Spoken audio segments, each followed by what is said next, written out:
పైసలు ఇచ్చే కాడా నువ్వు 200 తక్కువ 300 తక్కువ వాటిని లెక్క చేయకుండా జేబులో పెట్టుకొని పోయి ఇంటికాడ ఆ పిల్లలను చూసుకుంటాడు. బేటా సిద్ధార్థ, ఈ దండలు ఎందుకేసిరో, ఈ మిమ్మల్ని ఎందుకు ఇట్లా నిలబెట్టిరో మీకు తెలవది కనుక. అయ్యో గుండెల మీద ఆడిచ్చినాడు నాన్న వెళ్ళిపోతాండ్రా. మీరే సర్వస్వం అనుకొని మురిసిపోయినాడు. ఈ రోజు వెళ్ళిపోతున్నాడు రా కనుక.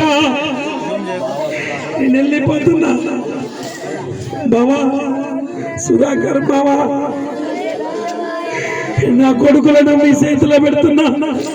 అక్క సరోజక్క, మీ ఇద్దరే అక్క నా పిల్లలను ఎదిగి ఎదగని పిల్లలు నాన్న ఇగలేరంటే, ఎదిగి ఎదగని పిల్లలు నాన్న ఇగలేరంటే నా కొడుకుల చూసుకోవయ్యా ఓ బావయ్య, నా కొడుకుల ఎగవయ్యా ఓ బావయ్య, నా కొడుకుల ఎగవయ్యా.